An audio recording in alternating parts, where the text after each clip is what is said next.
Hello दोस्तों, हमने अपने प्रीवियस लेक्चर में देखा कि किस तरह फर्स्ट कर्नाटिक वॉर हुआ और उसका क्या सिग्निफिकेंस था और उसमें फ्रेंच कैसे विनर एमर्ज हुए। और आज हम अपने लेक्चर में सेकंड कर्नाटिक वॉर के बारे में डिस्कशन करने जा रहे हैं।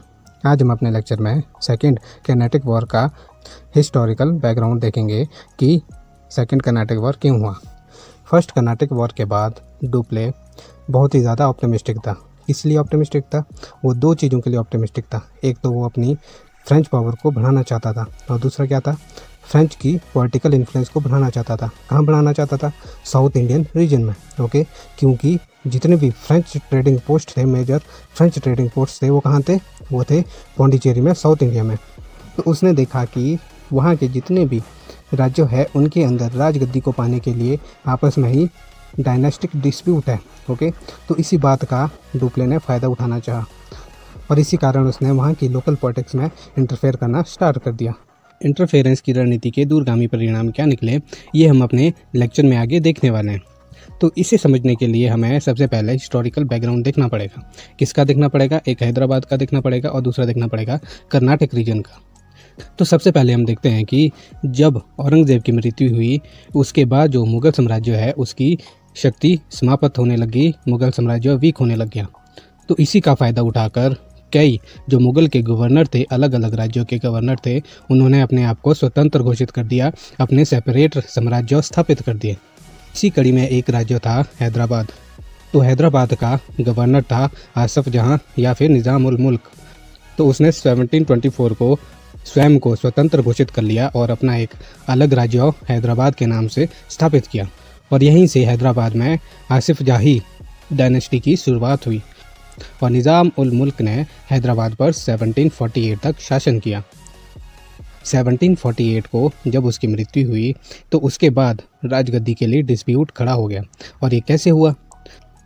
निज़ाम उल मुल्क की मृत्यु के बाद उसका बेटा नासिर जंग हैदराबाद की गद्दी पर विराजमान हुआ, पर मुजफ्फर जंग जो निज़ाम उल मुल्क का पोता था उसने भी अपनी दावेदारी हैदराबाद के निज़ाम के तौर पर रख दी। नासिर जंग और मुजफ्फर जंग के बीच की कॉन्फ्लिक्ट यहीं से स्टार्ट होगी। तो इसी केस में जो ब्रिटिशर थे, अंग्रेज़ थे, उन्होंने नासिर जंग को सपोर्ट करना स्टार्ट कर दिया। क्योंकि इस मूव को बैलेंस करने के लिए फ्रेंच ने क्या किया, मुजफ्फर जंग को सपोर्ट करना स्टार्ट कर दिया। तो यहाँ से पहला ग्रुप फॉर्म हो गया। कहाँ हुआ? हैदराबाद में। एक साइड थे ब्रिटिशर और नासिर जंग और दूसरी साइड थे मुजफ्फर जंग और फ्रांसीसी डुप्ले। ओके, अब हम देखते हैं कर्नाटक रीजन का हाल कि कर्नाटक रीजन में क्या क्या सिचुएशन थी।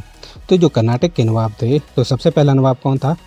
सादतुल्ला खान फर्स्ट था। और ये कब बना? ये बना 1724 से और रहा कब तक? 1724 से 34 तक ये कर्नाटक का नवाब रहा।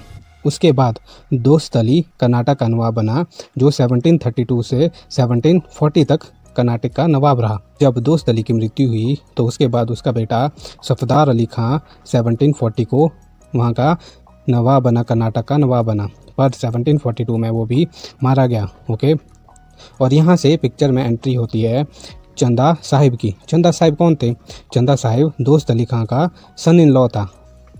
1741 में क्या हुआ? 1741 में मराठाओं ने कर्नाटक रीजन में अटैक कर दिया और त्रिचिन्नापोली को अपने अंडर ले लिया। वहीं से मराठाओं ने चंदा साहिब को अपना प्रिजनर बना लिया, उसे कैद कर लिया। इसी बीच सफदार अली खां की मृत्यु होगी। कब हुई? 1742 में। और इसके बाद सफदार अली खां का बेटा सदाउतुल्ला खां सेकंड को कर्नाटक का नवाब बनाया गया। जब सदाउतुल्ला खां कर्नाटक का नवाब बना तो वो बहुत छोटा था, तो इसीलिए अनवरुद्दीन को उसका प्रोटेक्टर बनाया गया। पर 1744 आते आते सदाउतुल्ला खां को भी मार दिया गया और अनवरुद्दीन कर्नाटक का नवाब बन गया। तो अनवरुद्दीन कब से कब तक रहा? 1744 से 1749 तक कर्नाटक का नवाब रहा। और कब बना? 1744 में बना। लेकिन कर्नाटक के नवाब की राजगद्दी का असली हकदार कौन था? वो था चंदा साहिब। तो इसीलिए चंदा साहिब और अनवरुद्दीन के बीच टसल स्टार्ट होना लाजमी था। तो यहाँ से क्या हुआ फिर? यहाँ से एंट्री होती है अंग्रेज़ों और फ्रांसीसियों की कर्नाटक के रीजन में, कर्नाटक के लोकल पॉलिटिक्स में। तो जो ग्रुप फॉर्म हुए तो उसमें कौन कौन थे? तो पहला ग्रुप फॉर्म हुआ हमारा फ्रेंच का, चंदा साहिब और मुजफ्फर जंग का। ओके, ये था फ्रेंच सपोर्टेड ग्रुप। और दूसरा ग्रुप में कौन कौन थे? इंग्लिश थे, अनवरुद्दीन था और नासिर जंग था। ओके, तो ये था इंग्लिश सपोर्टेड ग्रुप। और यहाँ से क्या स्टार्ट होगी, और यहाँ से परफेक्ट कंडीशन बन गई आपकी, जो आने वाली फर्दर लड़ाइयों के लिए एक परफेक्ट बैटलफील्ड तैयार होगी। तो जो अब इन दोनों ग्रुप के बीच कौन कौन सी लड़ाइयाँ हुई, ये हम अपने नेक्स्ट लेक्चर में इन्हें डिटेल में देखेंगे। तब तक के लिए stay tuned with us and God bless you all. Thank you.